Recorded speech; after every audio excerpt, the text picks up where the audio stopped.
Morning, excuse me. Morning, everybody. This is a video on Eduqas English Language Component 1, the narrative or story writing question. For those of you that are sitting that paper this year, that is on May the 23rd. It's an hour and 45 minutes.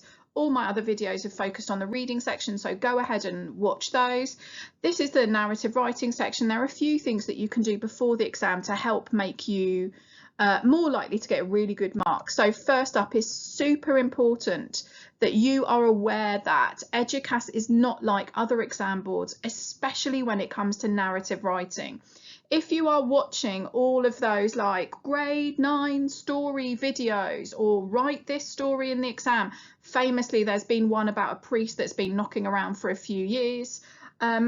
Do not follow that advice anyway. No one should be guaranteeing you those sorts of grades, but also Eduqas do not want you to write a story that is fantastical, that is unrealistic. So they say, and they're very clear about this, is on you if you ignore this instruction. They want your story to be realistic for a 16-year-old or a teenager or young adult in our country in this year. They want it to be plausible, which means it could realistically happen, which means you can have some dramatic events, but we're not looking at some of the things that you might see in an action movie turned into a story. That is not what we want.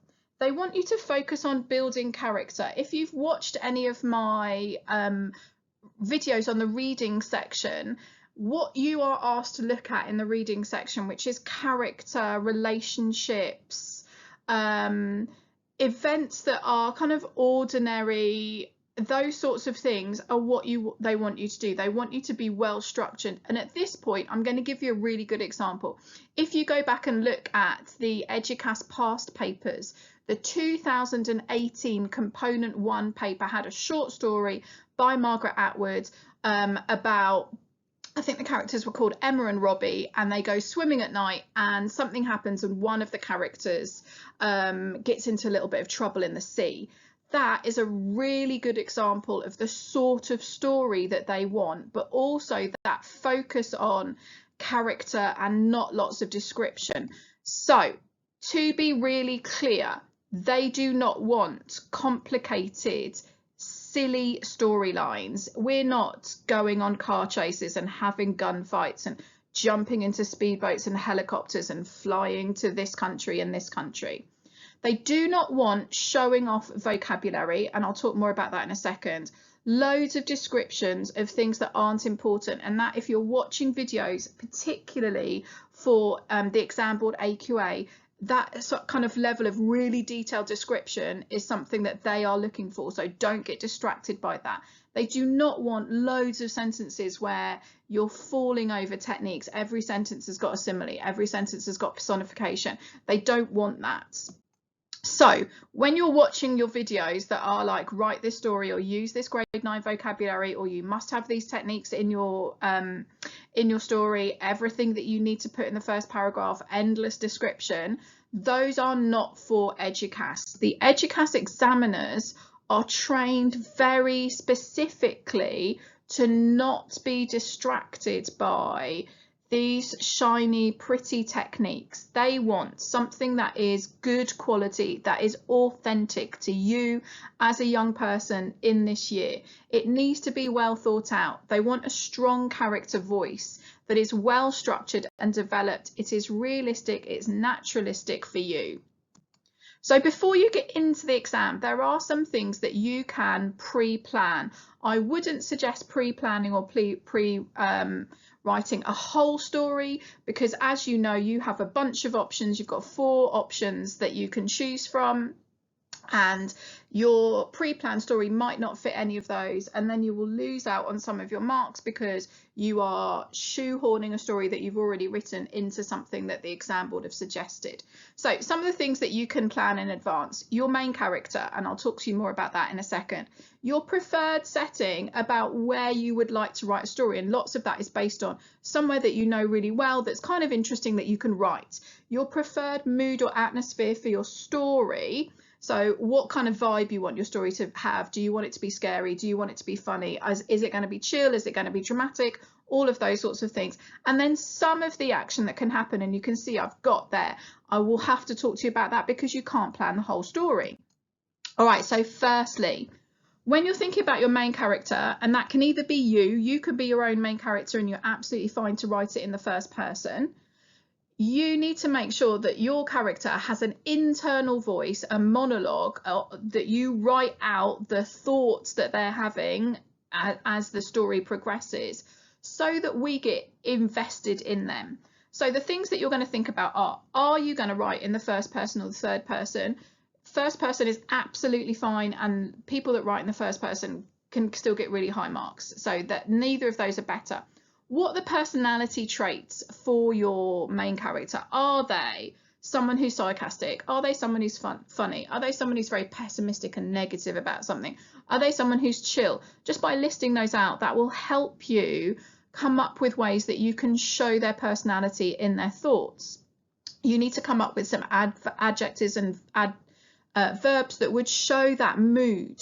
Think about what sort of dialogue, how they would speak, and what you would write, how you would write that to show an authentic person. Tell us what they're thinking at different points in the story. Show their emotions through the actions that they do. Are they rolling their eyes? Are they doing a sarcastic hand clap? Are they the person that's hiding at the back of the friendship group because they're kind of nervous? Those things are more important than anything else when it comes to pre-planning your story, making sure you're really clear.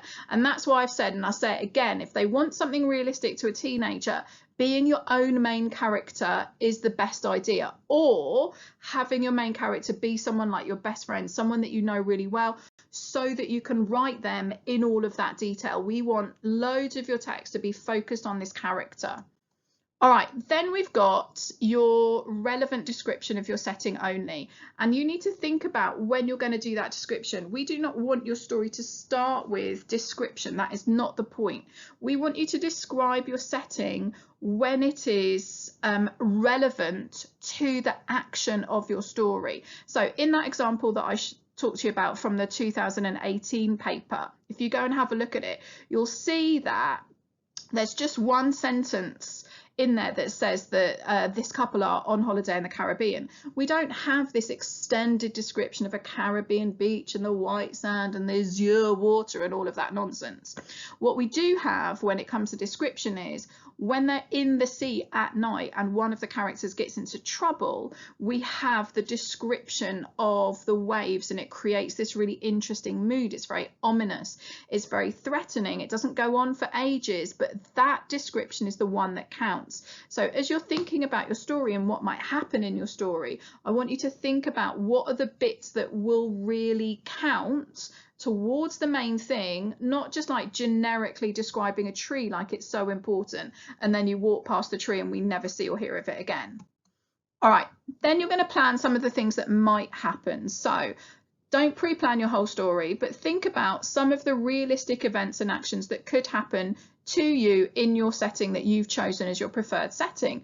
Think about some of the things that you know you could write about really well. Is it an argument between parents and children or a friendship group? Is it, you know, you guys are messing around and then someone hurts themselves and they need to go get trouble? Think about the things that have happened in your life that you could use as a jumping off point for turning it into a story. Can think about the mood that you want to have. Is it going to be something where you're kind of scared, and then you can build some things up around that? What would be scary? What would be funny? And then lastly, you must ensure that you finish your story. And often one of the challenges that we have with this paper is that you're writing a story at the end of the exam, you're running out of time, and so you just kind of stop it. So you need to have a clear story structure. It needs to have a very clear beginning, middle and end, and the end needs to be an end. It can't be like a cliffhanger or like she woke up and it was all a dream. Whatever that nonsense is, that is not a clear end.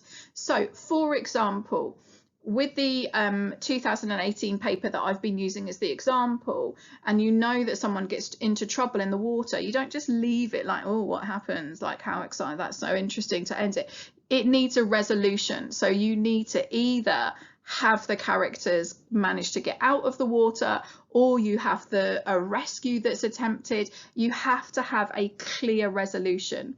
So make sure you've got that structure to your story. And then as you're thinking about that, think about when you can use some of those other things that we know make your writing sophisticated. So if you wanted to include a 1-sentence paragraph, where would be the best place to do that, given the structure of your story that you've thought about?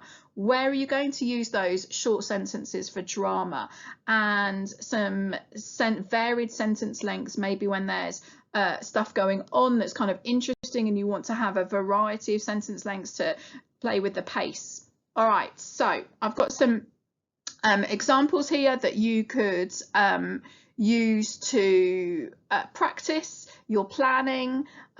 Maybe once you've gone through the other pre-planning activities, like your character and where your story might take place and what might happen in your story, you could see what you've come up with and whether these fit into these particular story prompts.